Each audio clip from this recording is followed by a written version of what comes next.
Okay guys, let's take a look at today's lesson. We are in day 2 of vectors. Yesterday we pretty much looked at the geometric representation of vectors. We graphed them. We looked at how we would add them together, those kinds of things. Today we're moving more into algebraic representations of vectors. So let's take a look at some scenarios here. So component form of a vector, that's what we're going to be looking at. One of the things we're going to be looking at. So this right here is written in component form. This, we talked about this yesterday just briefly. This location, whatever value is there, represents the horizontal displacement. And this value represents the vertical displacement. Looking at our diagram right here, so our horizontal displacement, which is a 7, would be 1, 2, 3, 4, 5, 6, 7. See, so where we terminate there at the 7. Our vertical displacement, so that's this is our horizontal displacement. Our vertical displacement would be 1, 2, 3, 4. So see how it terminates at a y value of 4. So this would be an example. This vector v is written in standard form. Standard form, the vectors begin at the origin and then they move out. We talked about yesterday, though, we don't have to write it that way, right? We can put a vector wherever we want to, as long as we have the same direction and magnitude. It doesn't matter. We can do it any which way. But this would be in standard form. And this shows, see, if you look at our horizontal displacement and our vertical displacement, if we adjusted it slightly, we would get this triangle, basically a right triangle. So our formula for magnitude is this. It's really just Pythagorean theorem. So what do we do? So remember we talked yesterday about why we use the double bars for magnitude.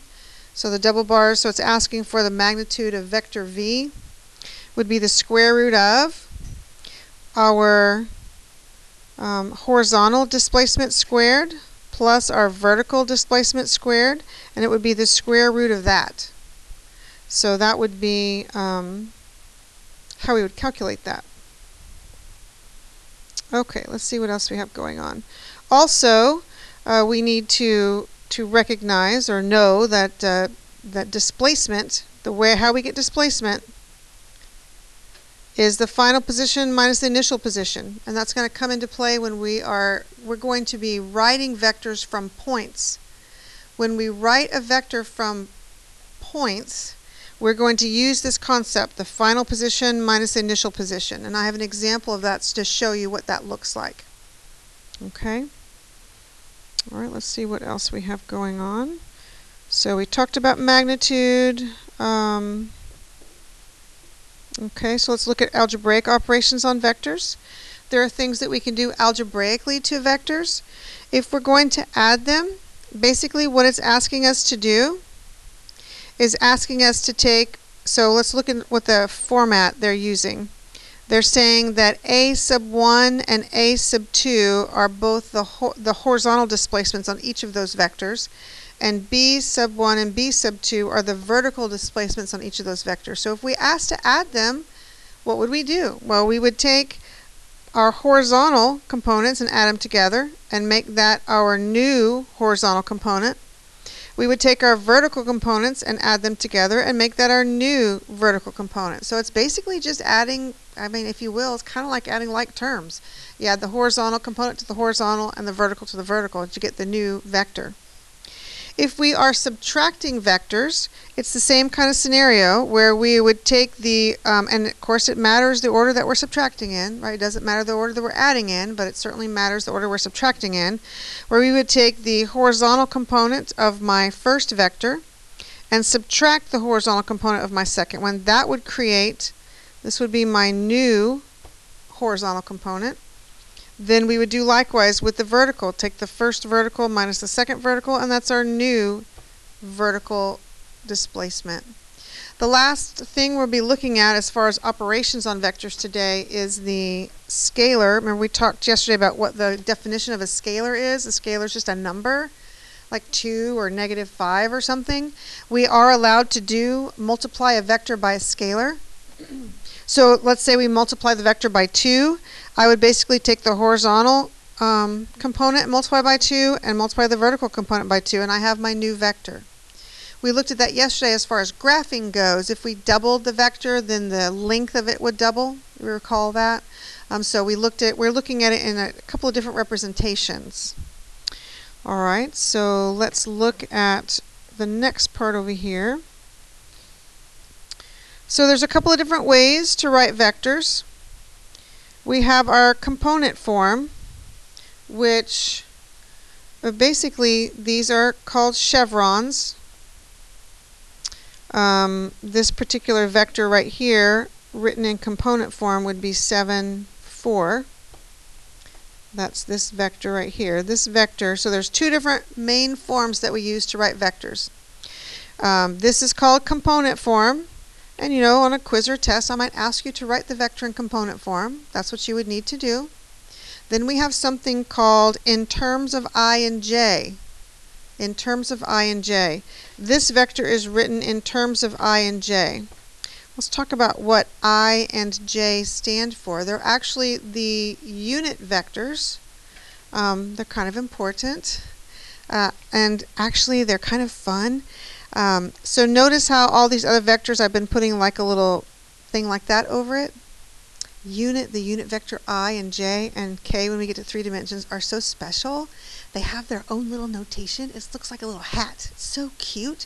I always put the little hats on them. Okay, you may not want to put a little hat on them, but I'm like, hey, they earned it, right? They're the I and j vectors.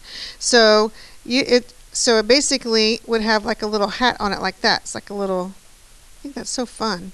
So only the special I, j, and k vectors get this, special little hat. Okay, that's what I like. So that's what I typically will write. So let's see. We can so let's see. So here's the thing. Here's kind of hiding down here. See, let me make this bigger. See this little vector guy right here? This is the vector I. See how he's 1 unit long? He's 1 unit long on the x-axis. And see how vector j is right here? And of course, they need their little hats. He's 1 unit long on the y-axis. So we can write a vector in terms of I and j. Here's the little notation for us. So if we're in component form, it looks like this.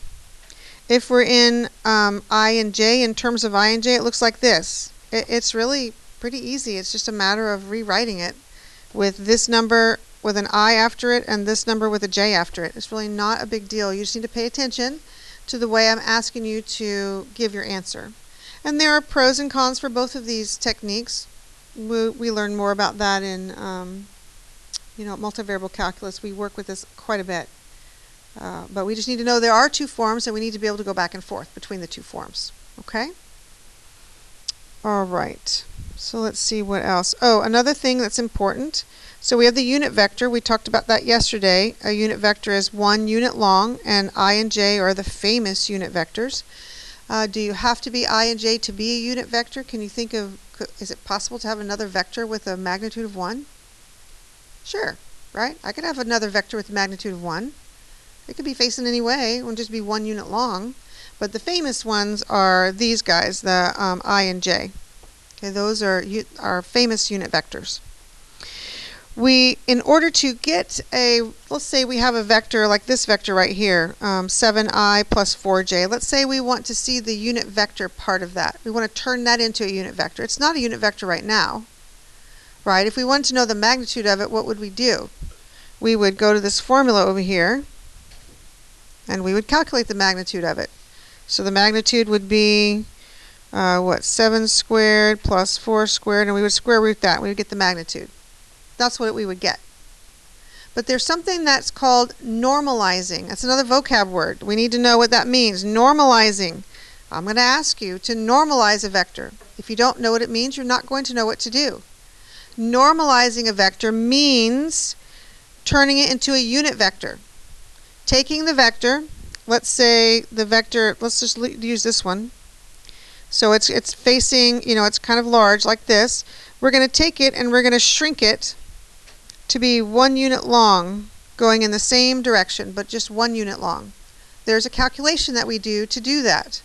And this is the calculation. U means unit vector. To get the unit vector, we take the original vector, which in this case would be, 7, 4, and we divide it by the magnitude of the vector, which we're going to calculate. We're going to practice normalizing. Okay? Okay so far? All right, let's look at last concept that we need to look at today is the equilibrant vector. So what is that? Basically, it's the opposite of the resultant vector. So we would find the resultant vector and then we would make it opposite. How would we make it opposite? We would just change all the signs, right? That's all we would do. To opposite, just change all the signs. So basically the equilibrant vector is the resultant vector with the signs changed. All the signs changed. If it was positive, it'd be negative. If it was negative, it'd be positive. Okay? So here's a picture of what an equilibrant, so if this is the resultant vector a plus b, the equilibrant vector would be the opposite of a plus b. So why is it called equilibrant? If we were to sum those two vectors together, the resultant plus the equilibrant, we would get 0, right? We would get the 0 vector, which means that's what it would do, is no displacement. Okay. All right, let's move on to our examples.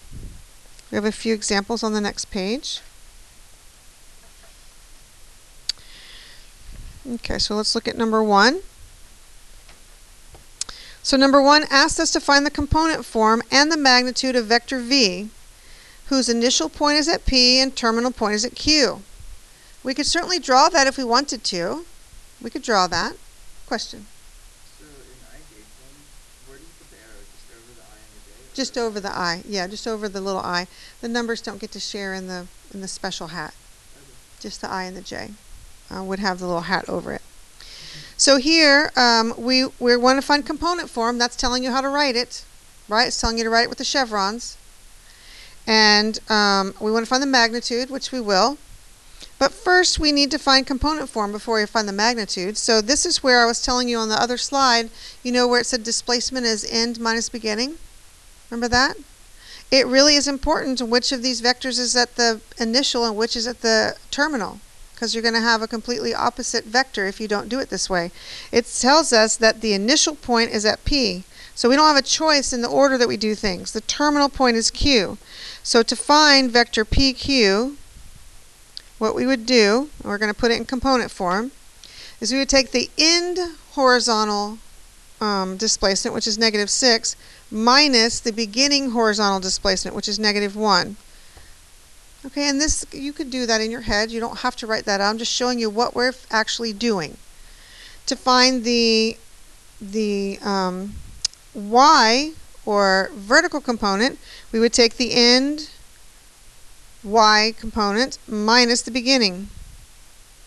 So we clean that up and we get that vector PQ in component form is -5, -4. So that's the first answer. They wanted to find it. So basically, all of these vectors in component form are, if you were to graph them, they really are from 0, 0. Right? That's where the vector is from. They're in standard form. If you go from 0, 0 and you plot the point -5, -4 and draw a line towards it with an arrow, that's your vector. Okay. Now we want the magnitude. So we want the magnitude of PQ, which would be the square root of the horizontal component squared plus the vertical component squared. I mean, that's all it is. Which basically gives me the square root of 25 plus 16. So that's the square root of 41. Oops. Yep, square root of 41. Check my arithmetic. That is 41, right? Okay, good. So that's my magnitude, is the square root of 41. Okay, so we've got number 1 handled. Are we okay with that? Okay. Let's look at number 2. So on number 2, they want us to draw a diagram that shows the resolution of the vector into its rectangular components. Rectangular components is a vocab word. It means horizontal and vertical. Those are rectangular components. Then find the magnitude of the vector's horizontal and vertical components. Okay, we have 3/4 inches per minute at a bearing of 255 degrees. So let's draw it first. Okay, so here's my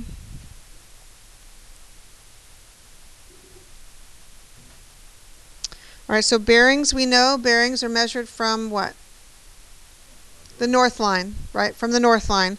So I'm going to go this way, 90 degrees, 180 degrees. 250 is going to be in here somewhere. Okay, so there's my vector. That's 255 degrees bearing. Alright, so let's see what they want to know. They want to know our horizontal and vertical components. Okay, great. So let's visualize that this is a triangle. Let's just visualize it's a right triangle. And what we're looking for is this value, which would be our x value, and this value, which would be our y value, right? That's what we're looking for. Our magnitude is 3/4. And since this much around is 255, would it be possible for us to find this angle right here? Yes, right? It'd be 270 minus 255, so is that 15 degrees? So we have 15 degrees here. So basically, yes, we get to use trig again. Uh-huh. How do you know that the magnitude is 3/4 not just 3/4 inches? So if they give us a rate, vectors many times are used to represent rates, velocities, or accelerations. If it gives us a rate, then that's the magnitude. Okay, whatever the value of the rate is, that's the magnitude. So our magnitude is 3/4. Okay, we okay so far? So now, of course, this would be a calculator problem. We would take sine of 15 degrees equals y over 3/4. And we would do what we have done many, many times before. And we get that y is going to be 0.19411. Then we do cosine of 15 degrees is x over 3/4.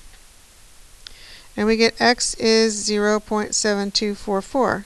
Here's the danger that we face. These angle measures, these side measures, are going to return positive numbers. We have to pay attention to where we are in terms of the coordinate plane. Is our x component going to be positive? Nope. Is our y component going to be positive? Nope. If you get one of those signs wrong, all the calculations that you do with the vector are going to be wrong. Except the magnitude, right? The magnitude, we don't care. With the magnitude, it doesn't matter whether they're positive or negative because we square them. But any other computations you're going to do, so you need to be very, very careful that you have the signs on it correct. So our vector in component form, because they're saying components, is negative 0.724 and negative 0.194. Okay, then find the magnitude of the vector's horizontal and vertical components. Okay. That's a very, very weird thing to ask. I just want us to understand. That's a very, very weird thing to ask. Typically, when we hear magnitude, we think, oh gosh, we're looking for this. Or we already have the magnitude of that, don't we? We already know the length. Magnitude is length. So when it asks for the magnitude of the horizontal component, it's just asking for this number, which we just calculated. And magnitude, magnitudes are found with absolute value and such, and they're all positive. Magnitudes are positive, right? So the magnitude, and in a weird way, it's asking you for, and actually we just brought this up, Noah just brought this up, the x, the 3/4, how do we know it's 3/4? That's a rate. It's really, in really weird code language, asking what is the rate that this, object is moving horizontally. What is the rate that it's moving vertically? It would be nice if it asked us that in words, right? That would be nice, but it's not. It doesn't. It expects us to understand that's what it wants. So it's 0.724 inches per minute That's the horizontal magnitude. And 0.194 inches per minute, and that's the vertical. In order to get full credit for this, you would have to put the units with it. You would have to understand that that's what it's asking for.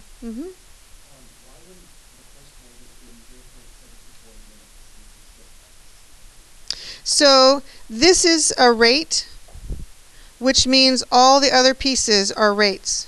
They're all the same units. If we mixed units, we would have to do adjustments. It'd be a problem. Right, we couldn't have, couldn't be inches per minute and this one just inches, because then we wouldn't be able to do Pythag or anything to get them.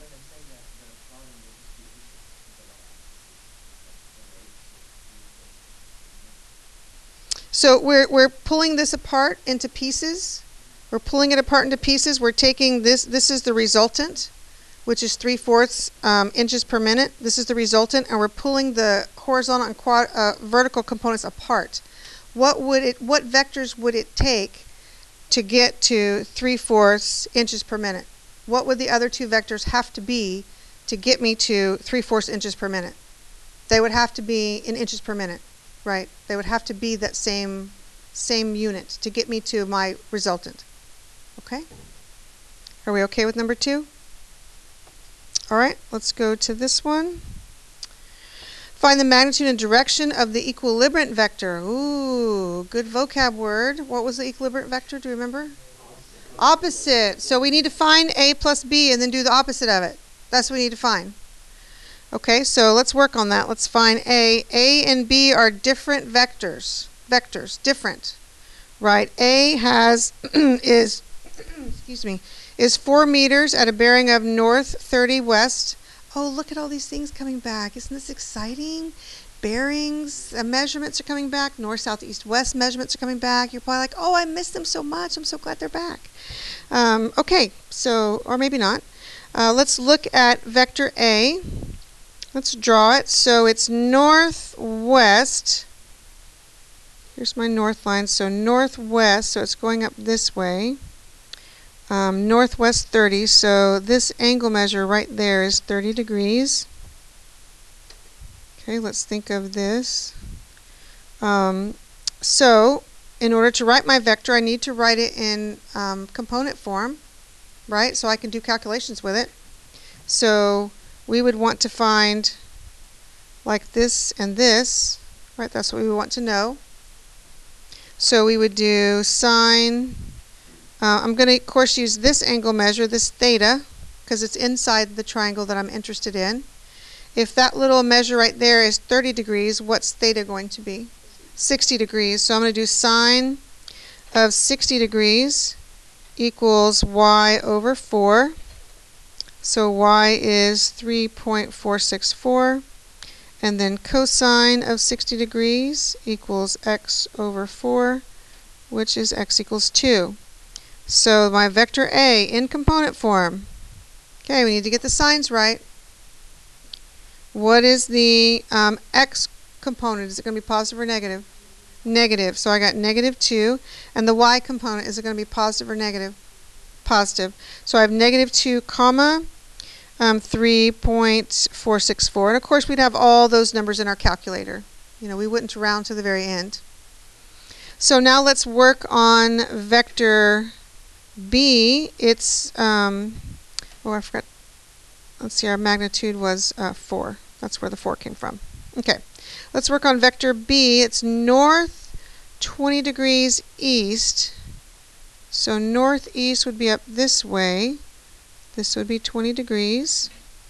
And it's 6, the magnitude is 6 meters. Okay, so again, we would want to find our components. That's my x, that's my y. We all good with finding the components. What angle measure? What would theta be? 70, right? And so we would have a sine of 70 degrees equals y over 6. So y is 5.638. Again, I'm going kind of fast because we've already done this multiple times, right, with different units. Then we'd do cosine of 20 degrees equals x over 6. So x is 2.052. Okay, so let's write vector b. Let's, what sign would our horizontal component have? Positive, so very good. So 2.052. And what about our horizontal component? What's the sign? Positive. I really hope that I'm saying that so often that that is the first thing that you think before you write your answer down is the sign, because that's one of the most common mistakes that I see is students not writing the correct sign, which will mess up all your other calculations. Please be careful.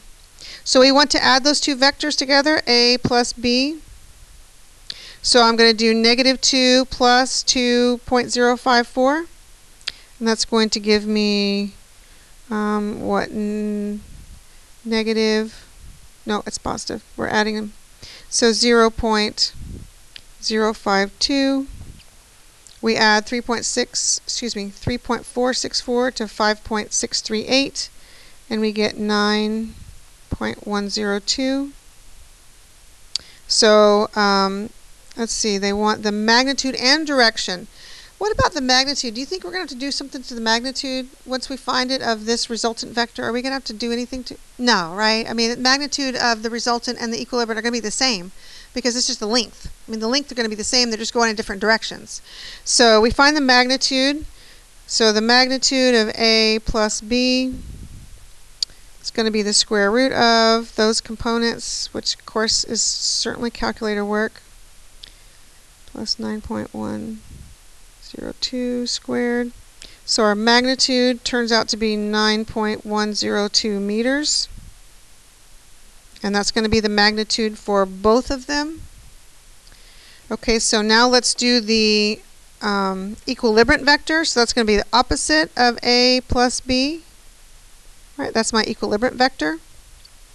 So that's going to turn it into negative 0.052 and negative 9.102.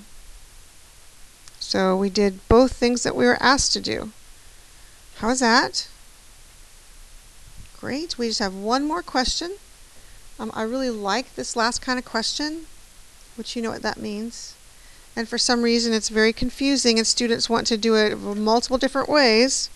So just know that we can't do this. Well, we're in the vector unit. So we need to be using vectors to solve this problem. Yes, there are other ways. I'm looking at number 4. Okay, number 4. There are other ways to solve number 4. Other geometric ways. That's not what I'm going to be interested in. I'm going to be interested in finding it with a vector. And oh, let's move back. Sorry, I almost forgot direction. They wanted direction. Okay. So this is kind of weird. I want you to look. The direction we find by, we want the direction of the equilibrant vector. So what do? Well, let's just kind of sketch that. Let's sketch it. So if I'm left negative 0.052, that's hardly left at all, right? That's very little. I mean, I don't even know if I can even graph that. So let's start right here. And I'm down 9 points. Basically, it's like that. So my direction, we would just round, right? We're just going to round. In this case would be 180 degrees. Now, what if it were, let's say, what if it were like out here? Let's just pretend, just because they're not always going to be like that. What if the vector were out here and we were asked to find the direction of it? What would we do? Yeah, we would do some kind of trig to find it, right? We would want this angle measure. We know that's 180 degrees. We'd have to find that angle measure. I mean, we'd have to work at finding it, right? But we could do that. Okay, so that's how we would do direction. This is just weird 180 degree direction thing. Is that okay? Okay. So last problem. Again, I need to see this with vectors. I say this and I need to see it with vectors. Yes? For finding the direction, would you generally want us to round the percent to like the nearest, wait, not percent, degrees, and nearest degrees as like a number? So it really depends on the instructions. That's a good question. It depends on the instructions. If there are no instructions, then our default is the thousands. We're just going to go to the thousands. But if there are instructions, you just need to follow whatever that is. Okay? Okay. So how are we? We okay so far? Okay. So number 4, our last one. Again, there are geometric ways to do this. I hope I'm clear. I want to see vector ways to do this. So if we have 2 points, A and B, so let's graph those 2 points. So we have 0, 4. So this is A. And we have 6, 1.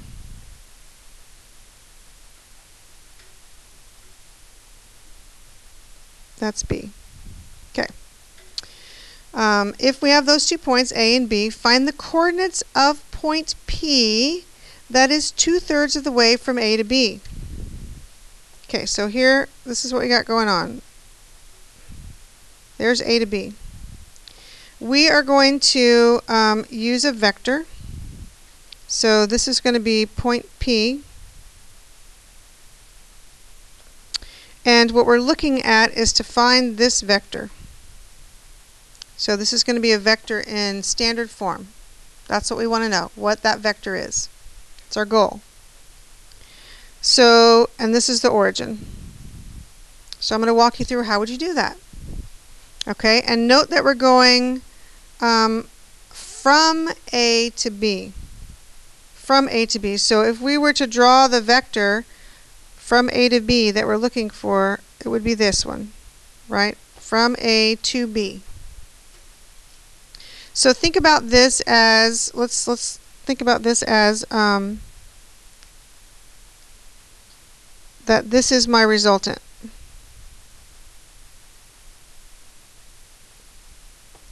Okay? That's my resultant. So what would I do to get the resultant? Well, I would add this vector plus that vector, right? Isn't that what I would do to get the resultant? Okay, so let's write that out. So to get, well, let's write out what we know. We know vector AB, end minus beginning, right? 6 minus 0 is 6. 1 minus 4 is -3. That's the component form of my vector AB. Vector OP, which is going to be the sum of vector OA plus the vector AP. So I'm adding those two resultants. OA plus AP is going to give me OP. Okay. So notice how we're doing vectors.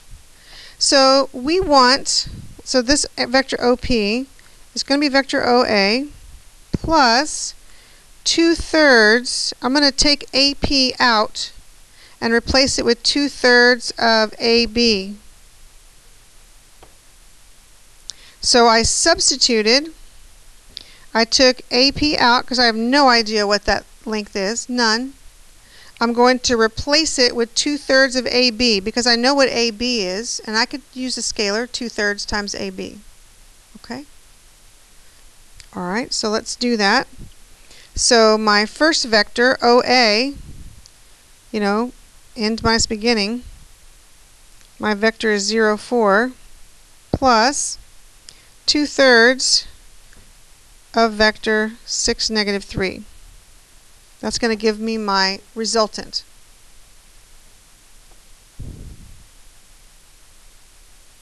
There's a little bit better. Can we see a little bit better? Okay.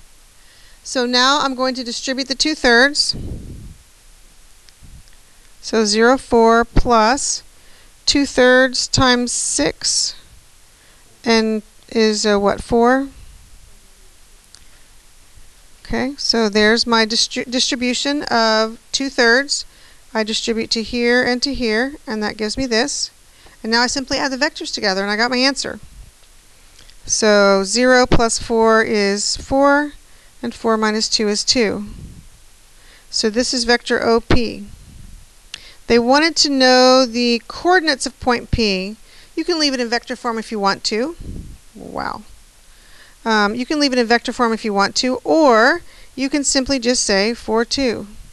Those are the coordinates of point P. All right. How we doing?